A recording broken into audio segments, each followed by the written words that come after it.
আসসালামু আলাইকুম প্রিয় ডিফেন্স লাভার ভাইরা, আপনাদের কাছে আপনাদেরকে আবারও স্বাগত জানাচ্ছি মাসুদ ডিফেন্স ব্লগে। আসসালামু আলাইকুম ওয়া রাহমাতুল্লাহ। দেখুন, বারবার যেটা বলছিলাম যে আমাদের জন্য টাউড বা টৌড অ্যারে সোনার দরকার। হ্যাঁ, আমাদের এই সোনারগুলি ছাড়া আমাদের যে সারফেস ফ্লিটগুলি রয়ে গেছে, এদের অ্যান্টি সাবমেরিন ওয়ার ক্যাপাবিলিটি অত্যন্ত কমে যাচ্ছে। আমরা যদি এই মুহূর্তে কোনো টৌড অ্যারে সোনার জোগাড় করতে না পারি, তাহলে এর পরিবর্তে একটু কম দামে আমরা সোনো বয়ার ব্যবস্থা করতে পারি। সোনো বয়া আমরা চীন বা মার্কিন যুক্তরাষ্ট্র বা জাপানের কাছ থেকে কিনতে পারি, অথবা সাউথ কোরিয়ার কাছ থেকেও কিনতে পারি। সোনো বয়া একই রকম কাজ করবে, যেগুলি আমাকে শত্রুর সাবমেরিন সম্বন্ধে আগেভাগেই জানিয়ে দিতে পারবে। আমাদের যে ফ্রিগেটগুলি রয়ে গেছে, ওই ফ্রিগেটগুলিতে যদি রেট্রোফিট করে ভার্টিক্যাল লঞ্চিং সিস্টেম মিসাইল ব্যবহার করা যায়, তাহলে সেটা উত্তম। এবং আমাদের এই ফ্রিগেটগুলিতে এবং করভেটগুলিতে সাথে কিছু ম্যানপ্যাডসও রাখা দরকার, এবং এই ম্যানপ্যাডসগুলি QW-18A অথবা QW-19 পর্যায়ের হলে, অর্থাৎ অধিকতর উন্নত হলে ভালো হয়। QW-2 অত্যন্ত পুরনো মডেল। আমাদের নিউ ড্রাই ডক দরকার। দেখুন, আমাদের ড্রাই ডকের ক্ষমতা কমে যাচ্ছে কি না, এটা আমাদের অবশ্যই একটা প্রশ্ন আসবে।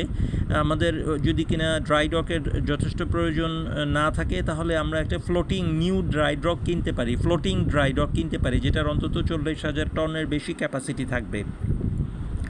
আমাদের ইমার্জেন্সি কিছু লার্জ ড্রেজার দরকার। দেখুন, বাংলাদেশের অনেকগুলি নদীতে ডুবোচর দেখা দিচ্ছে এবং চর পড়ে যাচ্ছে। এইগুলি বাংলাদেশ নেভির স্বার্থে এবং বাংলাদেশ মিলিটারির স্বার্থেই খনন করা দরকার, যাতে সারা বছর নাব্যতা বজায় থাকে। এটা আমাদের দেশের জন্য দরকার, অত্যন্ত জরুরি দরকার। তা না হলে দেখা যাবে যে কোনো ডুবোচরের মধ্যে ইনশোর পেট্রোল ভেসেল অথবা আমাদের নেভির কোনো শিপ আটকে গেল, এবং সেখান থেকে দেখা গেল যে নেভির ওই শিপ আর কাজ করতে পারতেছে না। এই জন্য বাংলাদেশ নেভির নিজস্ব কিছু বিশাল ড্রেজার বহর থাকা দরকার। এছাড়াও আমাদের শত্রু থেকে নিজেদেরকে রক্ষার জন্য কিছু ডিকয় ভেসেল থাকা দরকার। ডিকয় ভেসেলগুলি এমন হবে যেগুলি থেকে কিছু রাডার সিগনেচার এমিট হবে, যাতে করে শত্রু ভুল বুঝতে পারে যে এগুলি আসল জাহাজ, অন্ততপক্ষে শত্রুর মিসাইলের কিছু ক্ষয়ক্ষতি হোক।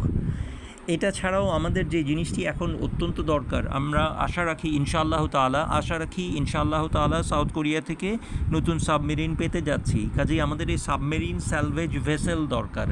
সাবমেরিন স্যালভেজ ভেসেল আমাদের খুবই কম সংখ্যক রয়ে গেছে, এজন্য আমাদের সাবমেরিন সালভেজ ভেসেল দরকার। এই সালভেজ ভেসেলগুলি না এনে যদি আমরা শুধু সাবমেরিনগুলি সাথে নিয়ে আসি, তাহলে সেটি বিপজ্জনক হয়ে দাঁড়াতে পারে। ঠিক আছে, এই জন্য আমরা আমাদের নেভিকে চেষ্টা করব ইনশাআল্লাহ তাআলা আরও উন্নত করার জন্য। মাননীয় ডিজিডিপি মহোদয় এবং নেভি প্রধান স্যারের কাছে বিনীত